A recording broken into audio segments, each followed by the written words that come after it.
we think of a lot of businesses, it's like I started it, then I just worked consistently on it, and then it got better and better. And here we are today, and it's magic. And ConvertKit did not start that way. Nathan Barry. Nathan Barry. Nathan Barry. The mastermind behind ConvertKit. With a passion for building audiences and companies, Nathan is all about helping creators like Tim Ferriss, Gretchen Rubin, and thousands more earn a living. How do you become a billion-dollar creator? The idea behind a billion-dollar creator is taking something that is so valuable, which is attention. Attention is one of the biggest currencies that we have out there. And as creators, we have attention in spades. Growing up with financial struggles, Nathan set out on a journey that took him from freelance web design to launching ConvertKit, which now supports over 20,000 creators. Let's dive in. When people sell content online, this question that comes up a lot of what should I sell and what should I give away? Give away just about everything and just hold back a little bit, charge a fair price for that. Welcome to Success Story. I'm your host, Scott Clary. The Success Story podcast is part of the HubSpot podcast network. I am a huge fan of HubSpot because they support entrepreneurs. A lot of entrepreneurs, founders, executives listen to this show. And for entrepreneurs that are trying to build, I have a question for you. Does it feel like your teams are getting pulled in a million different directions when everyone's digging in on different projects with different platforms in different places? It can be tough to stay focused on a common goal, and that throws a wrench into things. That's why HubSpot brings everything your team needs into one easy to use and easy to love customer platform. With it, they have everything they need to scale the business at their fingertips. So your marketers can write blog posts in a snap with AI and build better leads with in-depth campaigns. Sales can build connections and close deals faster with tracking tools and real-time performance insights. Service can get a hand from AI-powered chatbots for better support and more 5-star reviews. And everyone can deliver killer results and grow revenue faster than ever before. Because when your teams work better, your business grows faster. Visit HubSpot.com to get started for free today.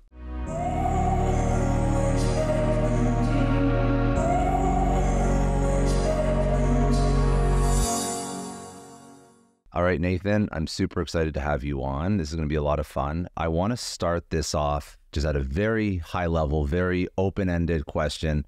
How do you become a billion-dollar creator? Oh, yeah, it's a high level, but, kind of a challenging question at the same time. The idea behind a billion-dollar creator is taking something that is so valuable, which is attention. This idea, attention is one of the biggest currencies that we have out there.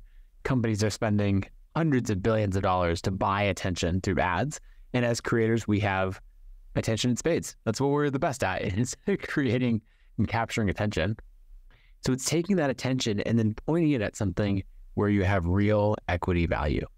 So a lot of creators are just thrilled to be, earning a full-time living, paying their mortgage, that sort of thing. And they kind of scale up from there and say, okay, what if instead of making money off of affiliate products or some ad revenue, what if I was making it off of my own products? And I'm selling courses, training, all of that sort of thing.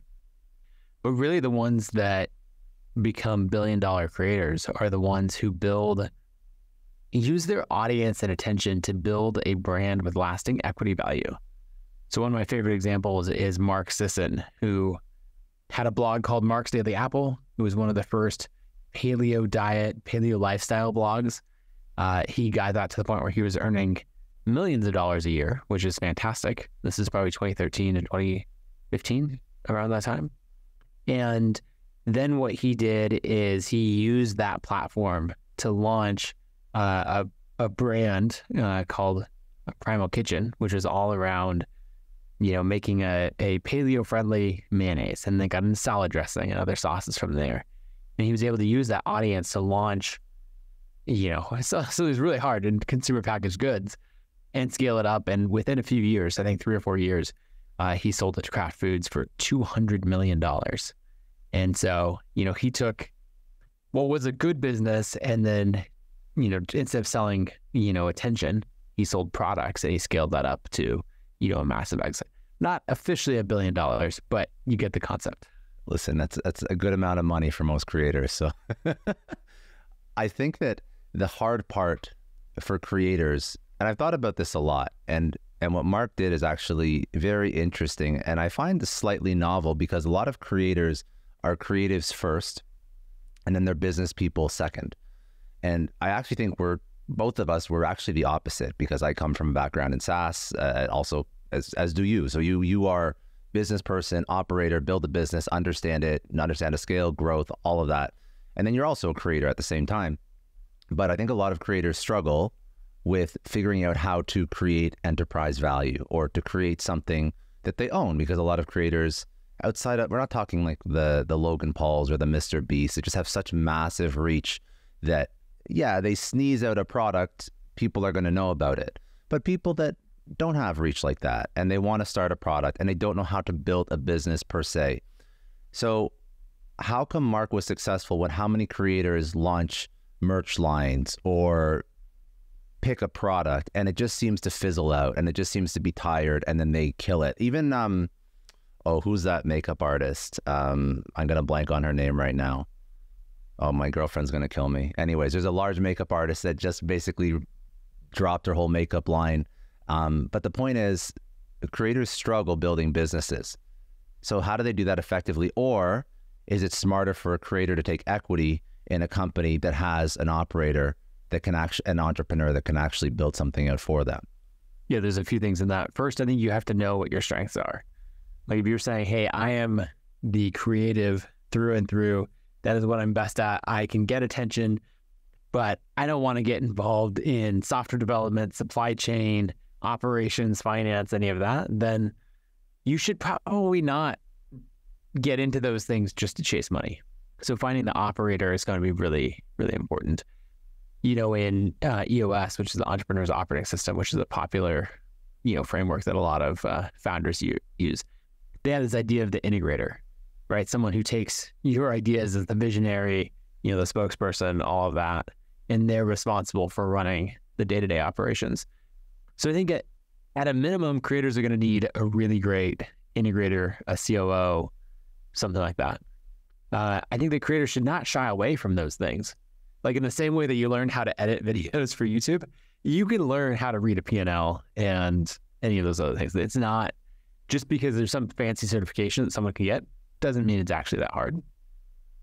So I would, encourage everyone to dive in on those topics. They'll make you, much better at running a creator business. But I think, go ahead if you want to jump in. No, go ahead. I had another follow-up, but finish your thought. Yeah, there's in this business realm, I think that you should only pursue products on this level and scale if that's something that you're really, really interested in. I have seen this where people take an audience and say, hey, what should I shoehorn into this? And it's just not a good fit. Whereas you see the other angle of people testing things with their audience. So we mentioned Primal Kitchen, right? They had a recipe for avocado oil mayonnaise, right? They had salad dressing recipes. They were very popular. There's another CPG company called Wellness that they had this, it was spun off of a blog called Wellness Mama that was very, very popular.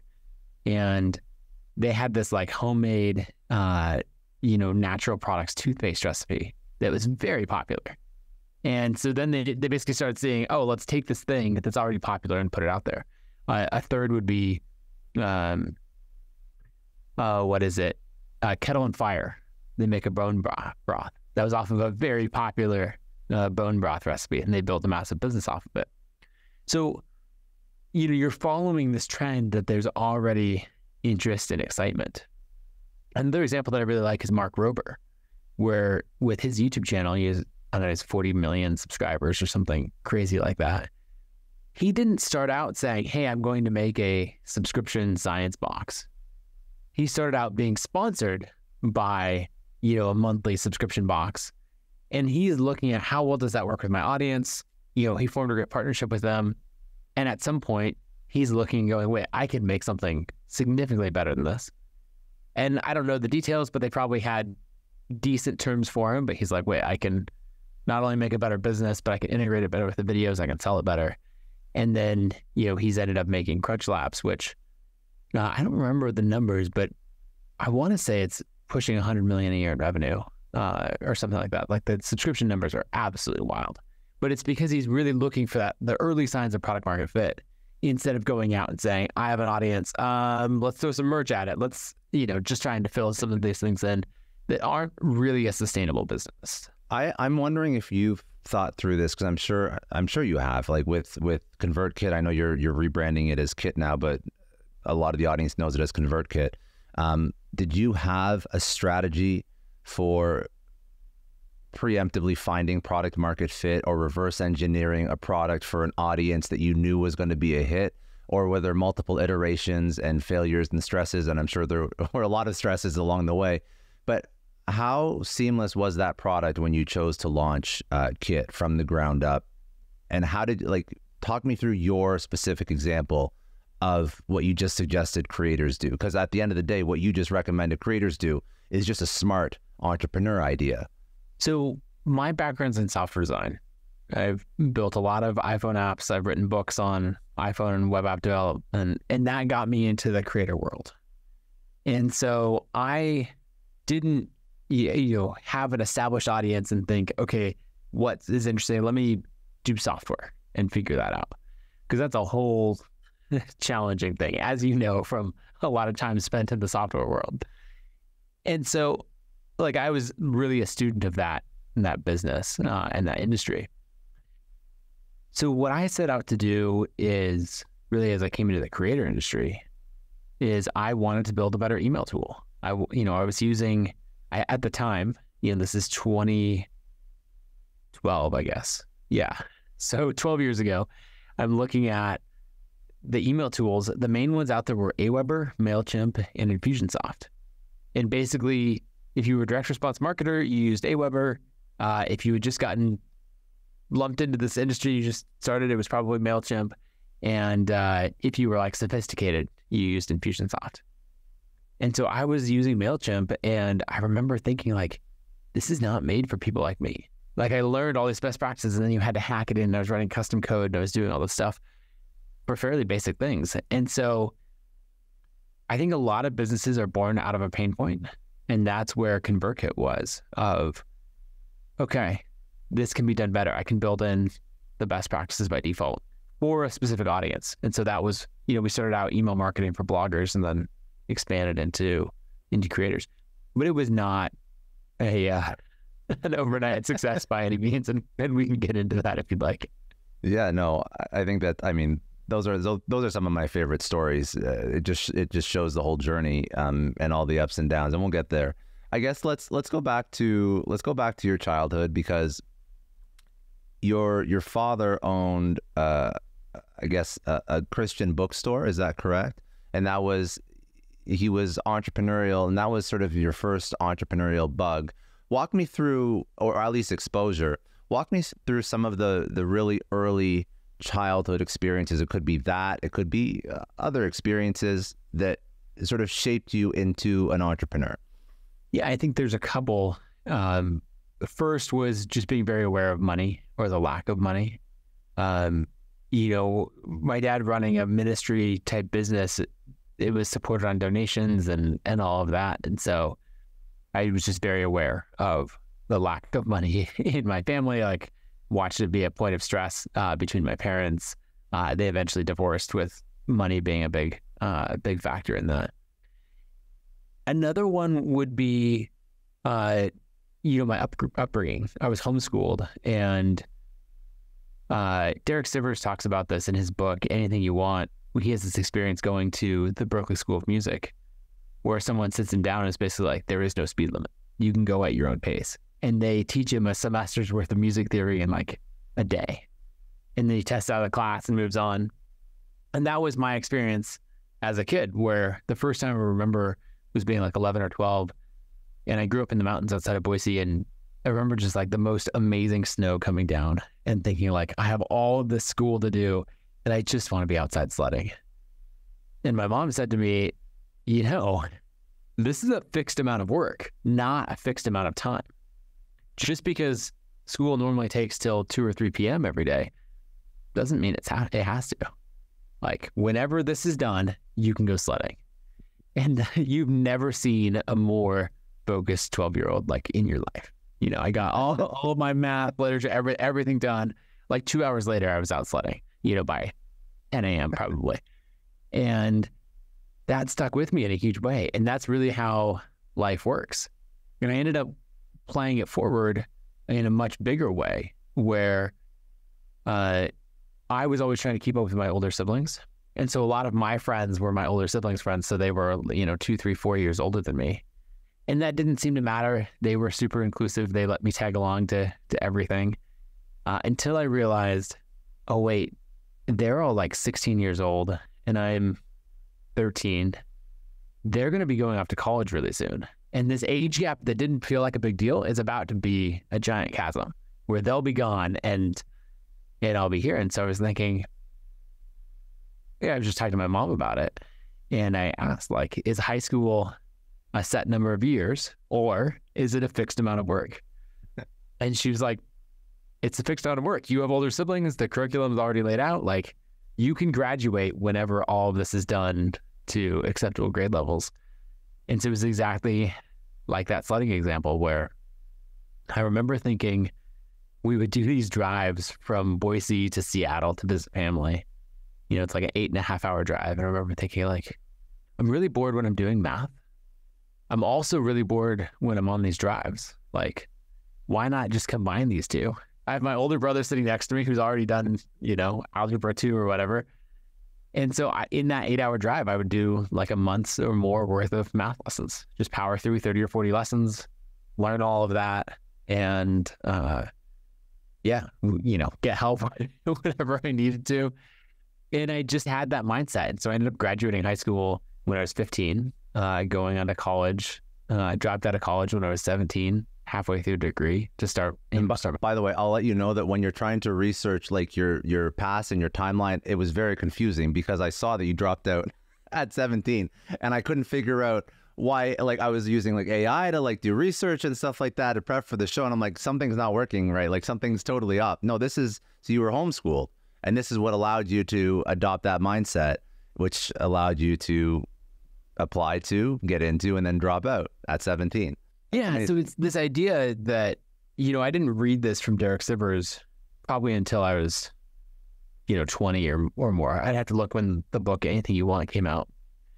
But reading that, I was like, he is describing my life when he says there is no speed limit. And he's just talking about how life is designed to go at the pace of the slowest person. Whether it's a 25-person class or, you know, structure and work, projects, all of that. You know, you want to make people comfortable. No one should be left behind. All these things happen in groups. And he's just like, look, it doesn't have to be that way. You can buckle down and focus on it. I remember thinking, I did ballroom dance in college. And so we were on I was on the competitive ballroom dance team for a couple of years and just really enjoyed that. And then, but I didn't do it that often. And then after college, I didn't do it often, but, you know, maybe I'd do it once a month or something. And I remember talking to someone, they're like, oh, how long have you been doing ballroom dance? I was like, oh, 6 years at this point. And then I had this other friend in LA, or who had moved to LA, and he got really into it. And he was doing it like 4 or 5 nights a week. And I was doing it like 1 night a month. And it probably took him 6 months to get to the point where he was just as good as I was. And in 7 months, he was probably 50% better than I was. And in 8 months, he was twice as good. And it just really reminded me that, like, your amount of time and my amount of time are not necessarily equal. We could both have done this. I could have done it for 6 years. You could do it for 6 months and you could be just as good. And it's like, how focused and deliberate are you with that? And that idea of there is no speed limit, like you set the pace, has probably shaped every aspect of my life. I think that's probably one of the smartest ideas I've ever heard on this podcast, because I don't think many people have that perception of time. I think that well-meaning thought leaders, influencers tell you to balance and to enjoy the journey, which is it's important so that you don't give up too soon. But I love that. You don't have to be limited just because it took someone else 6 years to get there. You could get there in a quarter or an eighth of the time with the right focus and the right mindset and the right application and the right allocation of your bandwidth towards this particular thing. Very, very Just another example. A friend of mine, his name's Trent, and he spent, he's built and sold multiple businesses, nothing like crazy exits, but he's done some good stuff in the e-commerce space and all of that. I believe he's in his early 50s, and he decided last year that he wanted to become an airline pilot, which, if you're like 53 years old, is the most ridiculous thing, because first, there's a mandatory retirement at age 65. So when people say like, oh, you have tons of time to pursue your dreams and all that, he's like, okay, I have 12 years that this career is even possible. Now he can go fly, private charter and other stuff beyond that. But, there's that mandatory retirement. The other thing is, to even fly, you have to have, to fly for an airline, you have to have 1,500 hours of flight time, like actually behind the controls of an airplane that is in the air flying. And so it takes everyone 3 to 4 years to get that. It takes them years to get their basic ratings and then to become an instructor and to work their way up and all of this. And he decided, like, I don't have that much time. And so he basically set out to see how quickly can I do this. And so while most people get, maybe all of their ratings from their first private pilot's license all the way up to being a flight instructor in a year, if they were focused, he did it in 90 days. Because conventional wisdom is you should fly 3 times a week. And he's like, forget that. I'm going to fly twice a day, 6 days a week. And, he's in the simulator training, all this stuff. Like, he just logged absolutely as much as possible. And now he's 18 months into his journey. And I think this week he'll hit his 1,500 hours. And so he's done it in less than half the time. He has a job offer from SkyWest, which is a regional airline. And he created a YouTube channel about this whole thing, which having an audience helped him in every way. But I just love these examples of people who say like, the standard pace is for other people. Like, I'm going to figure out how to set my own pace. Hey guys, Scott here. I just wanted to take a quick moment to say a heartfelt thanks to every single one of you. 6 years of this show, and it's really all because of you. Your listens, your support, your shares, it's what keeps this thing going. When I started, I had no idea how big this would get, how many lives we touch, the stories we share, the lessons that we learn together. It's truly humbling, and I believe that we're building something really special here, a community where no one has to reinvent the wheel. We're all in this together, learning and growing. And here's my ask. If you love this show, if it's made a difference for you, please share it with somebody who needs it. Tell a friend, post on social, whatever works. It's the best way to keep this thing going strong, bring on even better guests, and share more life-changing wisdom. And you can find us on all the spots. So you can go to successstorypodcast.com if you like listening to podcasts. If you like video, you can go to YouTube. It's youtube.com/c/Scott D. Clary, or the newsletter.scottdclary.com. Just spread the word. I'm eternally grateful for each and every one of you. Let's keep learning, let's keep growing, and let's keep making this world a little bit better together. All right, let's get back to the show. Have you ever noticed, obviously this is a sort of a thesis on life that you've adopted, and it makes perfect sense, but have you ever noticed if somebody's listening to this and they're like, oh yeah, let's just, like, excuse my French, balls to the wall on whatever it is I'm trying to do, you speed run through life, through entrepreneurship, through the precursors that you have to go through to get to the desired end result. Are there negatives? Are there cautions? Are there warnings? Are there red flags that you just note for somebody if you try this? As I reflect back, I think I probably tried to grow up too fast. Like, there's probably more fun and entertainment that I could have done. I don't know. I had a good time through high school and college and all of that. I think I would probably tell myself, you have more time. Like, I think that I had probably too much anxiety and urgency through this process. So probably try to bring in more of a life as a game type attitude. Because I think there's a lot of fun things in that where you're like, all right, let's look at college. Why don't I just test out of half of these classes? Like, go to Barnes & Noble, buy the test guide for U.S. History 1, I studied a lot of history in high school, like let me read, study this book, test out of the class. That's kind of fun. And so do that from a how do I play and beat the game perspective, rather than from it's kind of weird to think back on, at like 17 or 16, I was like, oh, I'm running out of time, which I'm like, I had so much time. So I would just think about your motivations to do it. Like do it in a challenging, fun, playful way, not a stress-driven anxiety sort of way. Exact same activities, different motivation. Very good. So obviously you're a content creator yourself. Now, I learned that you wrote at one point when you were, I guess I want to understand if you were getting into blogging and writing, you wrote 1,000 words a day for 600 days straight, which is absolutely wild. And anybody listening to this is like, well, now that they actually know how you look at life, maybe it makes a little bit more sense. But for most people, that's like a WTF moment. Like, how do you commit to that for so long? So when you write 1,000 words a day for 600 days, what's the motivation for that? What's the reason? Like, you're a creator, you're a writer, you're a blogger. What was the purpose that served in your life when you just started that? Yeah. So in early 2012, I was working as a freelance software designer. I'd made a bunch of iPhone apps, both for myself and for clients. And I had a lot of ideas for content that I wanted to create. The people that I looked up to and admired were a lot of content creators, both in the web design space, business, software design, and all of that. And I thought, okay, I want to write a book. I want to be like them. I want to, write and either self-publish or traditionally publish a book. And I had this problem where all of my output was tied to my motivation. So I would get an idea, I would be like, oh, this is going to be great. And I'd work like all weekend on it. And the next week I'd, work 3 different days to get time on it. And the next week I'd like work on it for 3 hours. And the week after that, I'd work on it for 30 minutes. And I just realized that I had all of these projects that I'd started at different times that had died out.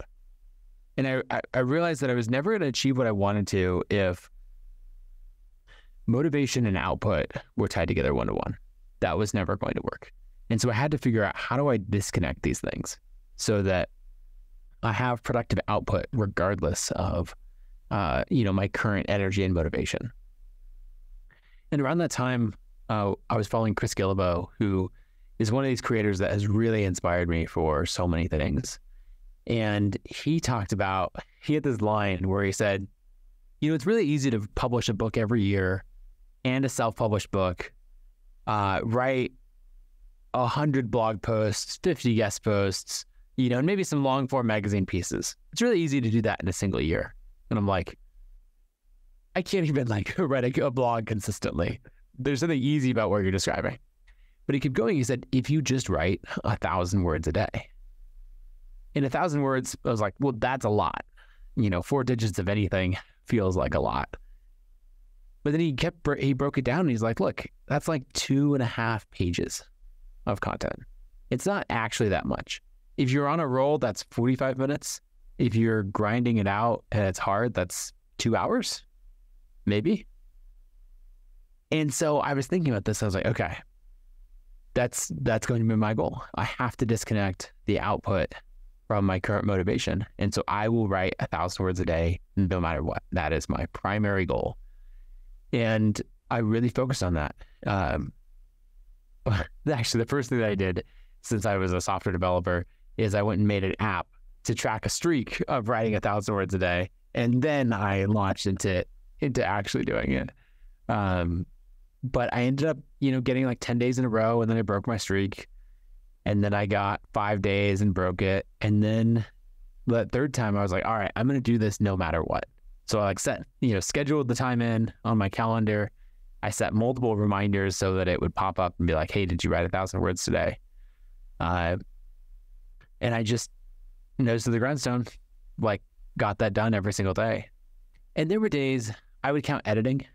So towards the end of this book that I was working on, be like, well, I don't actually need to write net new words, but I need to edit down and rewrite. And so, that would count towards my 1,000 words.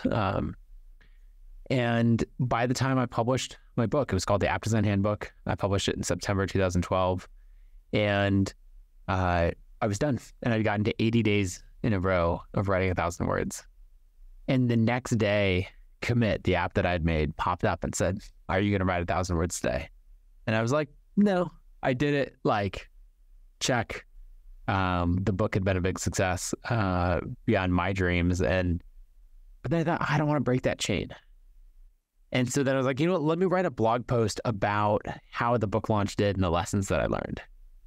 Wrote that, published it.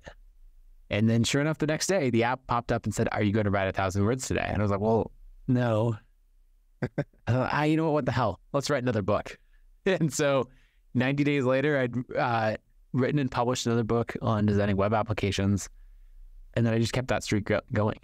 It actually wasn't until 600 days in that I ended up getting shingles, getting super sick, dealing with a whole bunch of life stuff, that I finally broke that streak. It seems like this was, there was a very tangible output. Obviously the books that you ended up publishing, but this is also like a mental training ground and a mental exercise that probably served you super well in building ConvertKit. This reminds me a lot of Seth Godin too. I mean, I'm a huge fan of his work, and I'm sure obviously if you wrote 1,000 words a day for 600 days, you obviously know that I think he's been writing not 1,000 words, but he's been writing every day for I don't even know how many years. He publishes every day. Yeah, which is super. That's true. Yeah, I'm a huge fan of Seth. We actually had him keynote our very first conference because we love. I think most writers, look up to him because publishing every day. I'm sure because that's not even just writing. You have to edit, and the thoughts that he puts out every single day are so prolific. I actually ended up sitting down with his book agent, who had gone to Seth. It was either a house or an apartment when he was on tour, and the book agent, for one of his books at least, assumed that he'd walk into this apartment and be like a couple people like ghostwriting for him, and it's just him. Like it's just Seth, just writing, and nothing else, no one else, no assistants, no ghost. It's just him. He sits down, he cranks out an idea per day. But anyway, so not about Seth. This is about you. If you're going to look at some of so after you publish these 2 books, obviously hundreds of blog posts, at what point does the idea of ConvertKit and now Kit come into play? Yes, it was actually really soon. There's so many things I look back on and I'm like amused by my thought process at the time. So I had a few things going on. And so September 2012, I published my first book to an audience of 800 people on a MailChimp email list. December 15th, 2012, I published my second book. And that is to a list of more than double the size, actually probably 3,000 or 4,000 people. That book goes on to sell $50,000 worth in the first month. And then January 1st, I start working on ConvertKit. So in a 90-day period, I published 2 books and started a software company. Just laughing because you never stop. Yeah, I must have been insufferable to be around at that time. I don't know. So at that time, I was teaching a lot about software design. And I had this idea, I could see myself moving fully from being a practitioner into teaching. And I had this idea that, you know what, if I stop designing myself, then I'm going to be one of these people who only teaches. They lose touch and credibility in the industry. And so I should have another project that is software designed so that I can keep learning, keep my skills sharp, and have more to teach about. And so when I started ConvertKit, I did it with something that I called the Web App Challenge, where I said, I'm going to build a software company from $0 to $5,000 in monthly recurring revenue within 6 months, with only $5,000 of my own money contributed to this. Everything else has to be customer funded. And I'm going to live vlog the entire thing. And so that gave me a lot more to write about. I actually published another book in the middle of this, which is kind of wild. But that's the thing, when you have this muscle going of like the sheer amount of content, I was learning so fast, I was just teaching absolutely everything that I knew. By the way, just total aside, writing that much, did it help with your clarity? Because I find this, it helps my clarity of thought when I write in everything that I do. And when I don't write, I actually feel like a little bit more sluggish, a little bit more foggy. I don't know if you felt that too, but I'm curious. Well, I think the first thing that people often bring up, people who aren't writers, when we talk about the amount that I wrote during that time period, they go, don't you run out of things to say? And so long as you are consuming content and doing research and all of that as well, I find that the more that I write, the more I learn, and the more that I have to say. And so, yeah, I was just so prolific, actively doing things at the time as well, that I could just even write about what I was doing, and that was the thing with building a software company. There was every single week, there were things to write about. How do you name the company? How do you hire developers? How do you write copy for the homepage?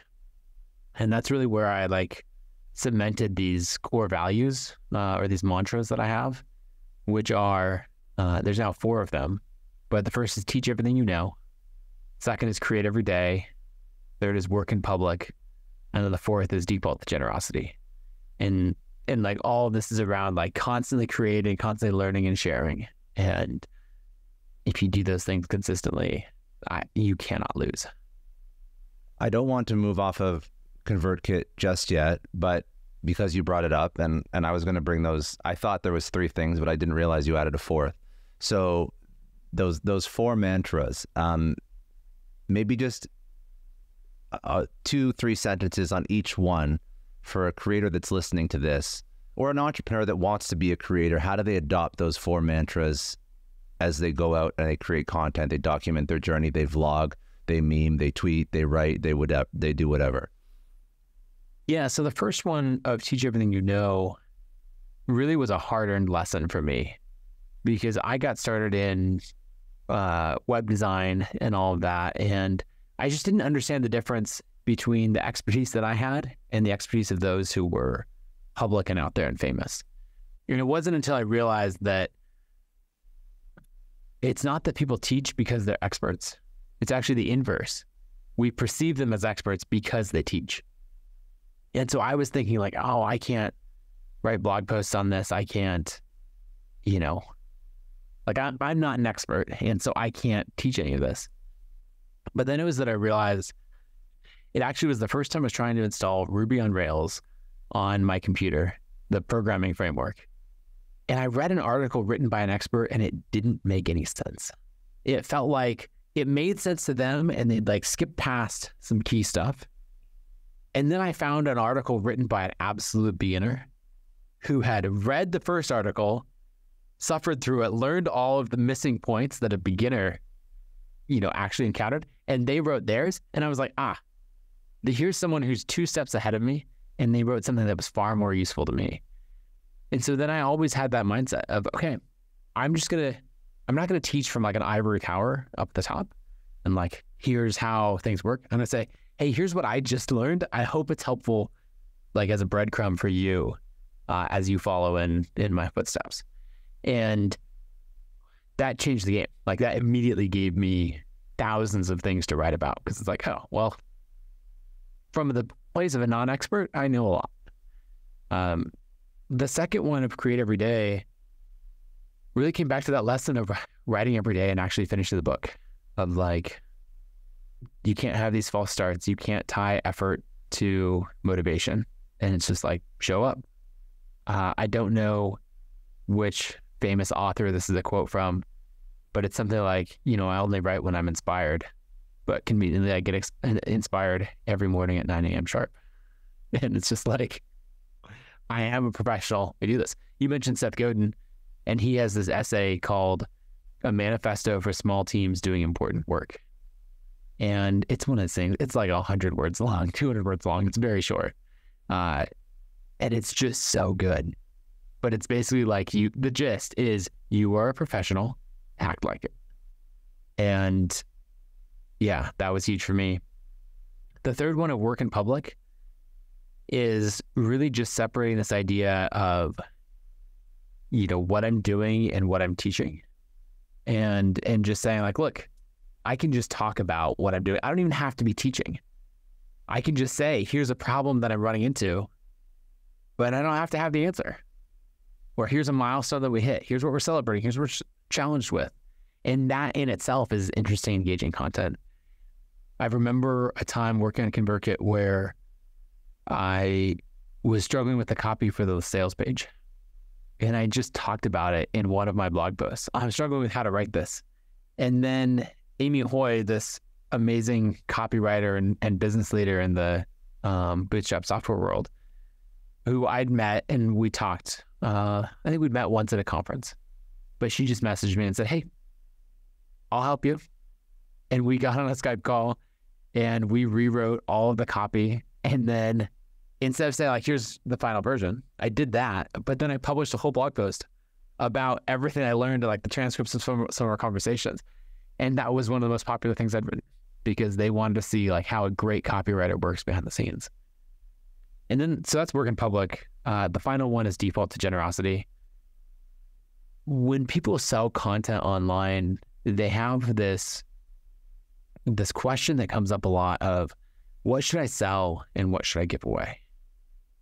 And a lot of times people will say like, okay, I'm going to give away 20% for free and I'm going to sell 80% of it, right? Because if I give away too much, then people won't buy what I'm selling and all of that. The problem when you go that route is that you just never provide that much value for free. So you never grow that big of an audience. So you never end up having that much reach. And so there's not much revenue from it. And I like to invert it, not 80-20 of give. It started with the 80-20 of give 80% away for free, hold 20% back.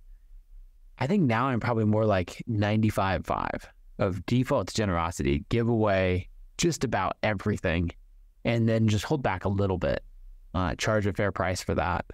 And then there's plenty of money to be made in those areas. So those are the 4 mantras, and they've guided so much that I've done as a creator. I just want to take a second and thank the sponsor of today's episode, Roadway. Moving can feel like the adult version of a temper tantrum. Stressful, chaotic, and yes, it might even involve tears. But Roadway moving transformed my moving experience. 2 moves, Fort Lauderdale to Miami, and then a storage unit in New York City. That's another story, to Miami as well. Roadway moving isn't just about getting your stuff from point A to point B. Their team, from their internal staff to the movers on site, treated my stuff, my belongings, like they were their own. And the best part is transparent pricing, clear communication every step of the way. There were no guessing games. With Roadway moving, you're not just hiring a moving company, you're investing in peace of mind. It is one of the most stressful life events you can partake in. Trusting Roadway will be the best decision you've ever made. And they even offer personalized, like I mentioned before, on-demand storage solutions. So if you're planning a move, save yourself the stress and choose Roadway Moving, a true sanity saver. And make sure if you're using Roadway, use my code ScottD10 at roadwaymoving.com. Let them know you heard about them on this podcast. Go to roadwaymoving.com and use my code ScottD10. I just want to take a second to thank the sponsor of today's episode, HubSpot. Now, HubSpot has an incredible podcast network. Success Story is part of it. And if you like Success Story, you're going to love other podcasts in their network. One of my favorites is iDigress. It's hosted by Troy Sandage. What Troy does exceptionally well is in under 30 minutes, he helps eliminate complexity, complications, confusion in your business. He talks about frameworks, strategies that really work to help you achieve scalable and sustainable success. So you need to go listen to iDigress, one of the most useful podcasts for entrepreneurs and founders, part of the HubSpot podcast network, wherever you get your podcasts. So when you look at ConvertKit, just walk me through the rationale for you even starting that company. I'm assuming you were serving yourself. That's what you mentioned before, which is one of the best ways to build a business. You're serving a pain point that, you're so in the weeds and you're in this. You have all these experiences that are frustrating you. Go build a product for it. So you were serving creators. At this point, talk to me about the creator economy back then, who you were serving, some of the problems that creators had when ConvertKit was first created, some of the problems that maybe have been fixed or haven't been fixed in the interim. I just want to get your thesis on creator economy, more specifically, I guess, email marketers, bloggers, writers? Yeah. So the creator economy at the time wasn't called that. I think that term was coined maybe closer to 2018, 2019. It was mostly dominated by authors and bloggers, right? And so you had a lot of people publishing. You were trying to get people to subscribe to your RSS feed. Occasionally the RSS feed, like the providers like Google Reader would shut down and everyone would be like, oh shoot, I just lost access to a big portion of my audience. So you had this contingent that really got invested in email early on, and they did really, really well. So those problems that we're solving is like, how do I give away something for free in trade for you joining my email list? Like a sample chapter of a book or a free PDF. And that was hard and painful in these tools. And so I just made it so that's a core feature. The next thing was a lot of people were just sending, broadcast or campaign emails. So it goes out to the entire list at the same time. And I really became fascinated with this idea of email sequences.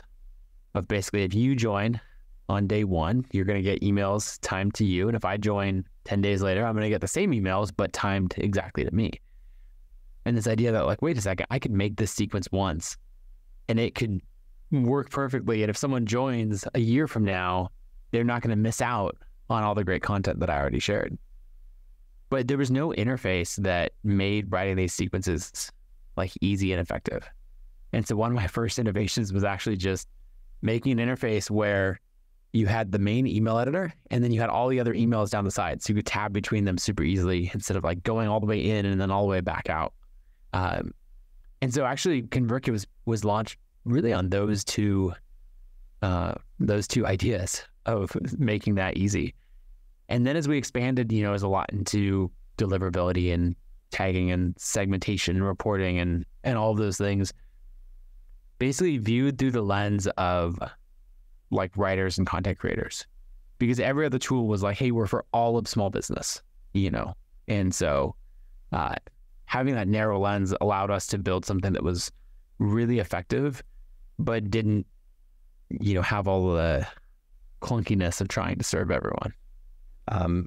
Now, at 24, you had sort of a crossroads for ConvertKit, and you had to figure out whether or not you wanted to continue or you wanted to shelve this. So walk me through what happened. Maybe this is probably like one of the more stressful points when you were building this out. For entrepreneurs listening, give some guidance, some wisdom as to sort of what thought process or framework you had to go through to decide which direction you wanted to go. Yeah. So I think when we think of a lot of businesses, it's like I started it and then I just worked consistently on it and then it got better and better and then it compounded and then here we are today and it's magic, And ConvertKit did not start that way. At the 6-month mark, I wasn't at 5,000 a month recurring revenue. I wasn't at 500 a month. Actually, 500 probably would have been better because it would have said like, okay, this doesn't work. But I spent time in this like painful middle ground of almost success. And it's just all this ambiguity. So we were at 2,000 a month in recurring revenue. And then from there, I struggled to get more customers. It ended up like gradually declining because churn is a painful thing inside this thing, turns out. Everyone talks about the benefits of recurring revenue. They don't talk about the pain of churn. So that went on for a while. And so then about maybe 18 months into the business, I had my books and courses that were doing well.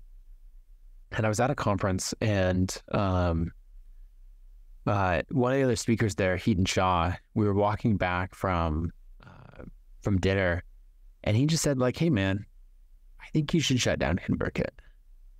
And I remember thinking like, first just being surprised. And then second, thinking like, that's not a very nice thing to say. Like I've spent a year and a half of my life building this thing. I have thousands of people following the story of me building it. Like, what's going on? And he goes, yeah, you've proven that you're going to be successful at, any number of ventures. You've given ConvertKit your best effort. You're 18 months in. Like, it didn't work. Shut it down. It's time to call it. And he kind of just let me sit with that for a minute. And then as I was processing, he's like, or you can give it the time, money, and attention it deserves and build it into a real business. And he'd correctly assessed that I was sitting like half and half. I was spending, probably 10 hours a week, maybe 20 hours a week building ConvertKit, and the rest of the time putting effort into the things that was working, like building my audience and selling digital products. And so I like to joke that I did what everyone does when they hear really good advice, and that's nothing for like 6 months. And so I sat on that, and then our revenue kept declining until it was probably $1,200 a month. And so it was barely covering like basic server and email expenses at this point. And even though you were building your brand and everything like that, that was not leading customers. That was not converting customers. You at the rate that you were churning. Excuse me. Yeah, it's a big deal.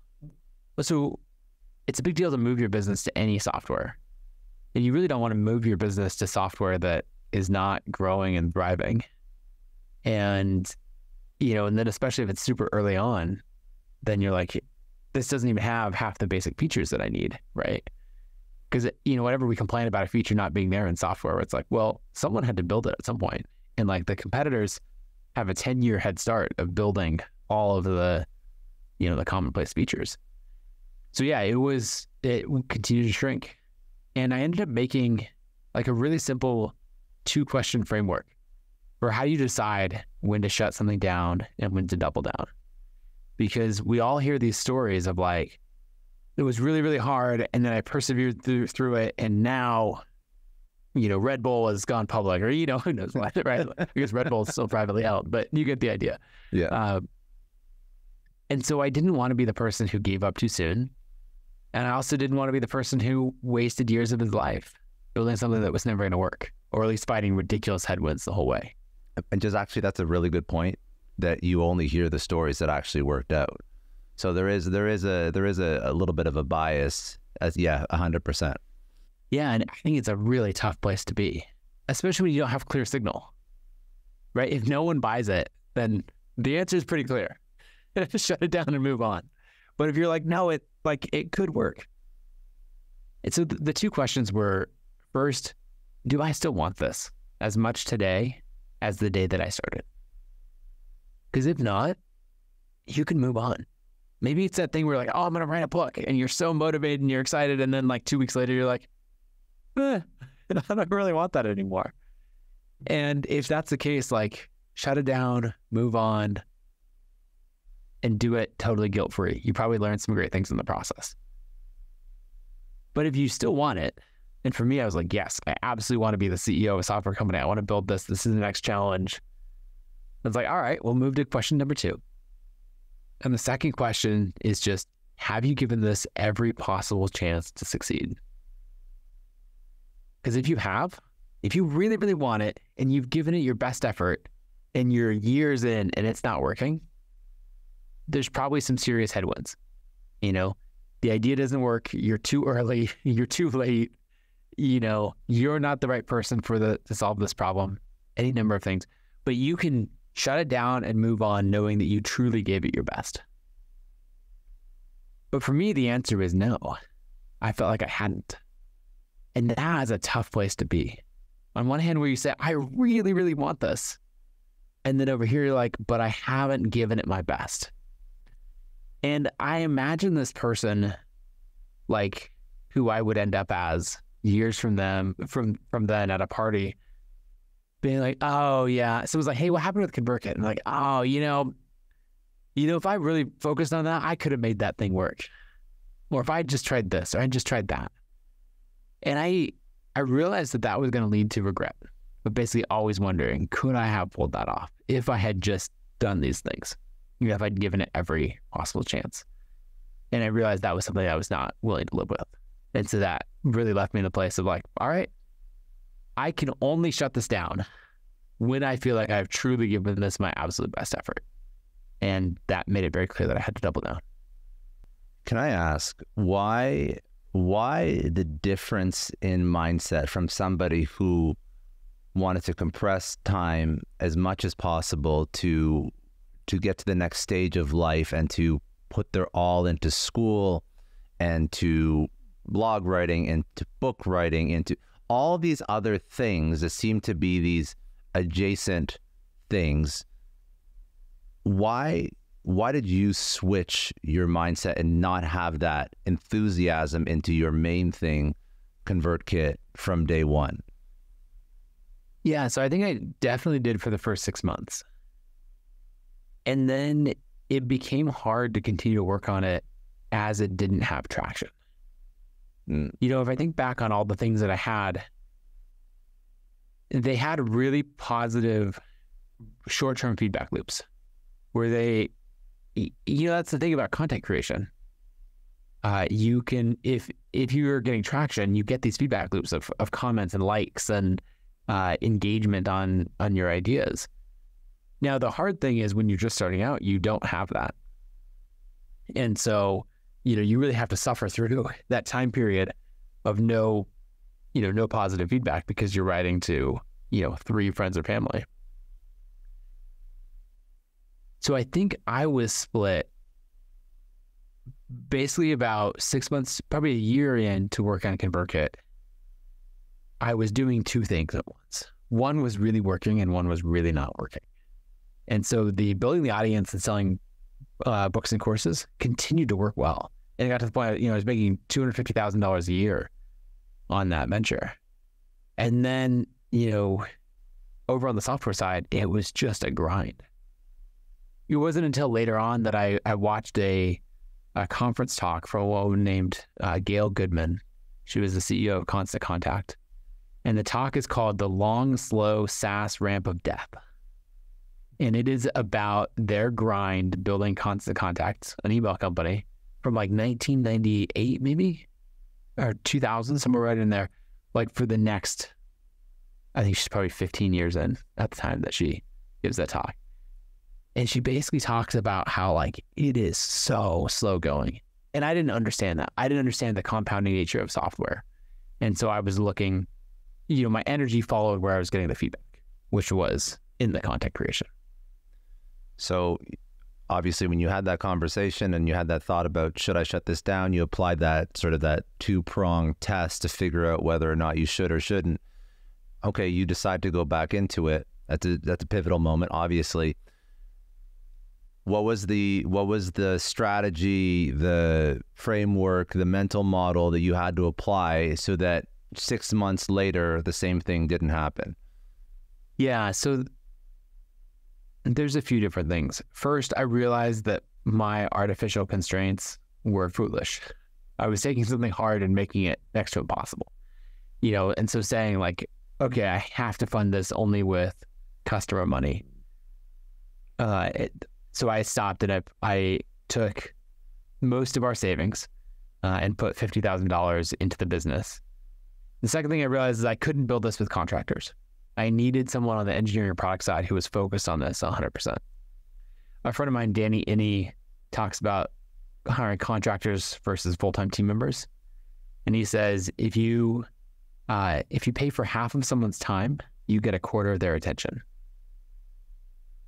And his point that he's making is, if you're dealing with a whole bunch of freelancers, they're just like, yep, let me get that task done for you. Let me take care of that. And they're doing good work, but they're not thinking about it, every weekend. And so what I ended up doing is hiring my friend David, who is a great engineer and designer, and he went all in and he was like, all right, this is everything that I'm thinking about. And there was little things like I would send him a design and he'd go to implement it and he would, like, I thought it was a great design. His implementation was better than my design. Like the little animations, the polish, the details. The rate of development sped up a lot based on that. It was starting to get really real momentum. The next thing is I focused on a specific niche. So before, I even given this advice in content creation of like, hey, you've got to serve a niche. You can't make a course or write a book for everyone. You've got to choose something really narrow and build it there. But then I just think that's the easiest advice to give and the hardest advice to take. And because I was like, well, whoa, the software could work for everybody. So it's more, if you're running a marketing agency versus you're a blogger, all of that, you have the same needs. It works for all of them. And that can be true, but in the messaging, you have to narrow it down. And so I narrowed it to email marketing for authors. And then I played around with the wording because I realized that the people I was trying to reach really more identified as professional bloggers. And so then that's where we ended up. And then the last thing is I focused on direct sales. I had all of the success, selling ebooks and courses, mass market to thousands of people on an email list. And so I was like, I'll sell software the exact same way. And turns out, a $40 ebook is an impulse buy, and a $50 a month software platform that you have to migrate to is not an impulse buy. And so I had to sell it differently. And so there's a lot that we did downstream from that, but those are the things that really started to gain traction and momentum. I want to take a second and thank the sponsor of today's episode, LinkedIn. Now, let me share a quick story. When I was looking to hire for my team, I needed someone who not only had the skills, but also fit our company culture. I turned to LinkedIn Jobs and it made the process seamless. The quality of candidates I found was exceptional and it saved me tons of time. Having quality candidates to interview is essential, and LinkedIn Jobs makes it incredibly easy to find them. LinkedIn isn't just a job board. It's a platform that connects you with professionals you won't find anywhere else, even those who aren't actively searching but might be open to the perfect role. And did you know that 70% of LinkedIn users don't visit other leading job sites? If you're not looking on LinkedIn, you're missing these candidates. Plus, 86% of small businesses get a qualified candidate within 24 hours on LinkedIn. And they're always looking to make the process easier. They even launched a feature to help you write job descriptions. So if you're ready to find your next great hire, post your job for free at linkedin.com/excellence. That's linkedin.com/excellence to post your job for free. Terms and conditions apply. I wanted to save a couple last minutes to talk about creator economy, but before, because I pulled out a couple different, insights, thoughts from different people that comment on the creator economy. I just want to get your feedback on them because obviously you live it and you breathe it. But before that, I just want to give you sort of the floor. So talk to me for people that are listening who don't know Kit or know it, but don't know the direction that you're going in. Who are you serving? What are you building out for creators? Give the elevator pitch so people can sort of get to understand how to use Kit for their business, their brand, whatever they're trying to build out. Yeah. So Kit has evolved a lot over the last 11 years that I've been building it. And so really what we're building now is the operating system for creators who mean business, meaning those who they could be beginners or they could be the biggest creators out there, but they're approaching it with a level of intention and, business mind to hey, we're going to build something really substantial here. So a couple things that play into that. First is everything's email focused. And so we're bringing a lot of creators who might have a big audience on social, on Instagram, YouTube, et cetera, but they're using email as the core of how they connect with their audience. And then the next thing is really playing in the reporting side of it. So we pull in data from every platform that we can. So if you were to sell, courses on Teachable or a membership on Mighty Networks or whatever else, all of that aggregates into Kit so you can see it in one place of who's buying what and why. And then the last thing is just this year we launched an app store where now the idea is that any developer can build on top of Kit and extend it. And that's still super early, but for people in the software space, right? You look to Shopify and WordPress and you can see, there's incredible power in an app store. Why is no one in the creator or the email space doing this? And so we have our first 6 or 7 apps out now, and it's just amazing to see what developers are adding onto it. And I mean, if you're a creator listening to this, other competitors have popped up now, and maybe just speak to the similarities, the differences. You can name names of competitors or not. I won't do it, but there's a lot of people playing in the email space and the newsletter space as well. So how do you stand out? Who do you serve differently from someone? If I'm a creator, I get some other names that would immediately pop up. Yeah. So I think, first, the biggest players in the space are the Campaign Monitors, ActiveCampaign, and MailChimp, where they still or many, many multiples of our size and revenue. And so against those, it's like, hey, we're really focused on creators. We do all the things that they do, but in the best practices for creators. Now, on the other side, there's probably 3 main companies that have spun up in the last few years that are focused on creators specifically, just like we are. And those would be Flowdesk, Beehive, and Substack. And so I think Flowdesk is one. I mean, they bootstrapped that company, so it's incredible what they've built. And they really focused on like beautiful email design. And so that's something that we actually were probably a little late to the game of building that out. And so they built a great business in that area. And, we saw like, okay, that is a really popular thing. So like, let's match their beauty and email design, but let's do it in a way that's accessible, way easier to use. Things like you have to use their templates, but in ours, there's an open marketplace where any designers can make and sell and share or give away templates. So they have, I think, dozens of templates. We have hundreds, and the design quality and accessibility is way better. And then there's other things like we just launched our free plan for up to 10,000 subscribers. So we're like, here, just use the product for free, kind of trying to bring everyone in. Then on the other side, if you look at like a Beehive or a Substack, those are the venture-backed companies where you see Silicon Valley like just pouring in insane amounts of money into the creator space. Because it's like, congratulations, creators, like you're the hot new thing. And so, Andreessen Horowitz or Google Ventures or whoever is like, how do we drop $50 million into seeing if this will work? And those are email-focused platforms. So they really focus on monetizing through paid newsletters, which that's a whole thing that we could get into. I think paid newsletters are great. Kit powers a lot of them, but it's not the highest leverage way to earn a living as a creator. We have this data from running newsletters for people like James Clear, Andrew Huberman, Tim McGraw. I mean, so many giant creators that we get to see like, here's what actually works.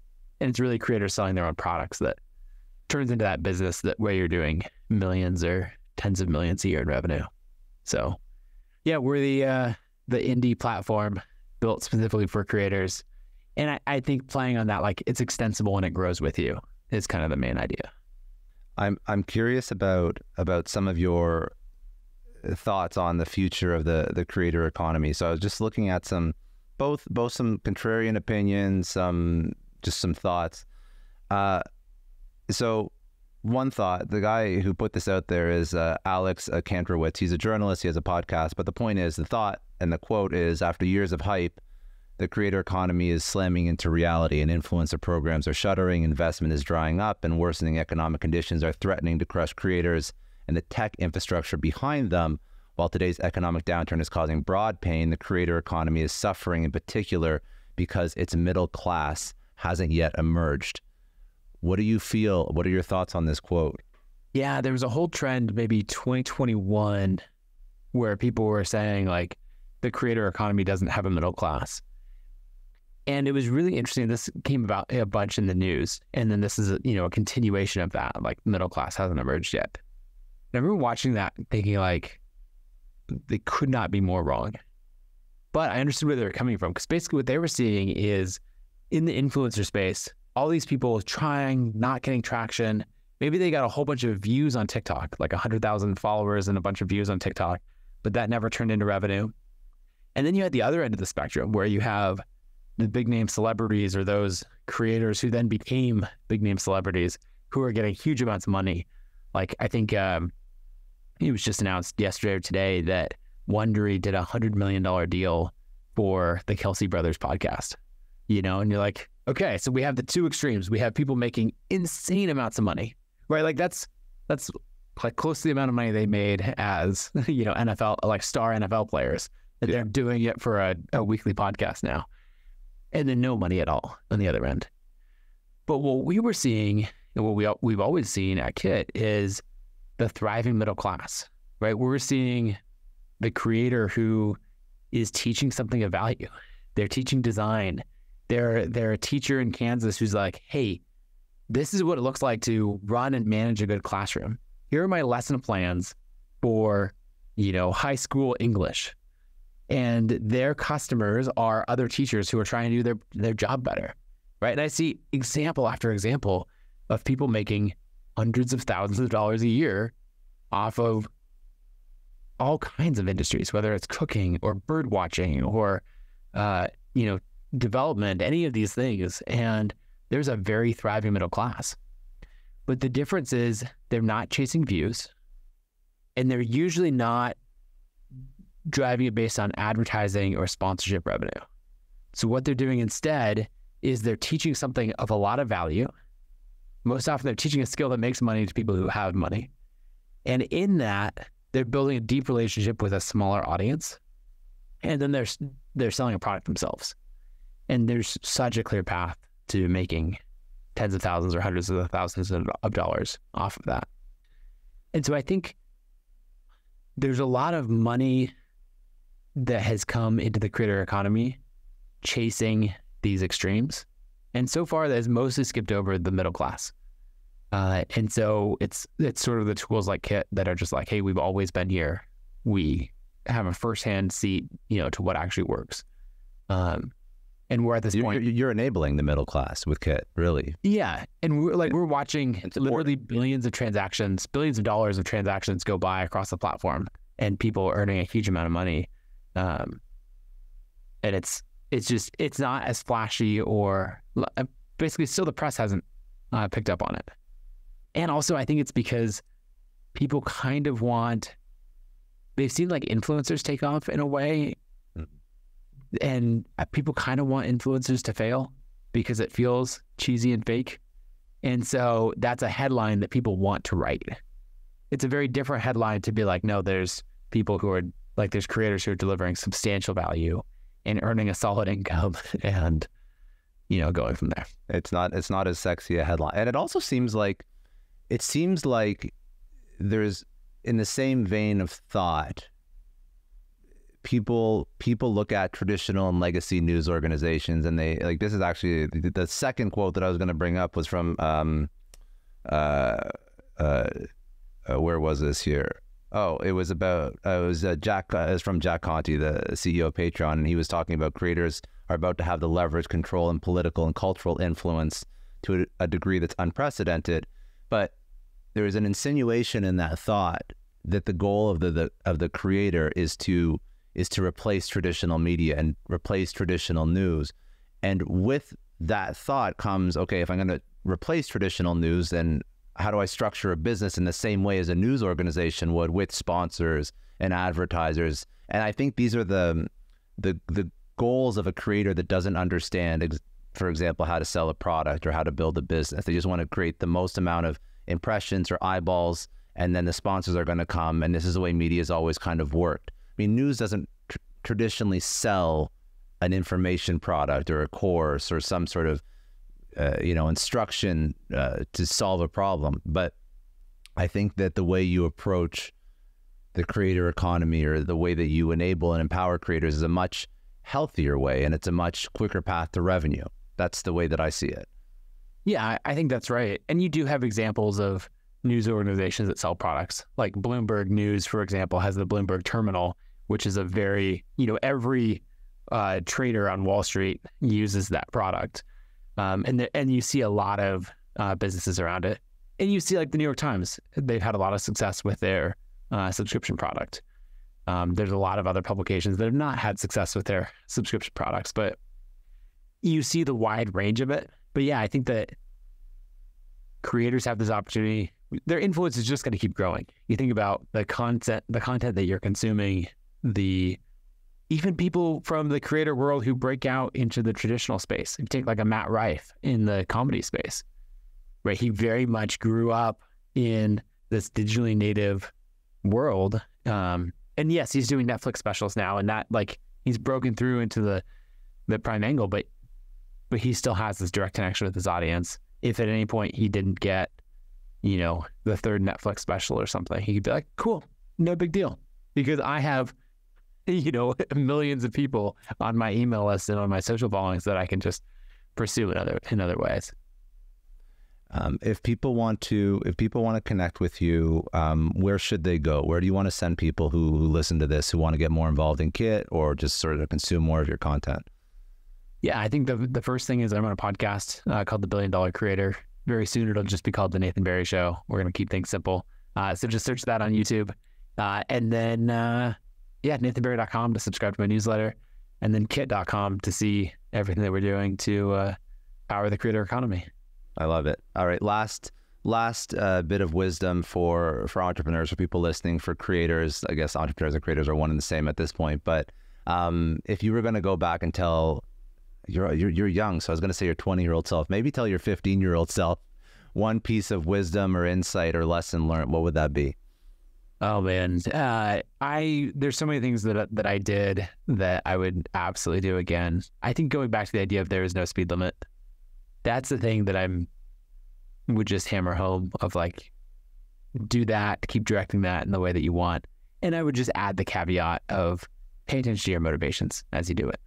Like, do it from a place of abundance and fun and joy, rather than, occasionally straying into the trap of doing it from a scarcity mindset.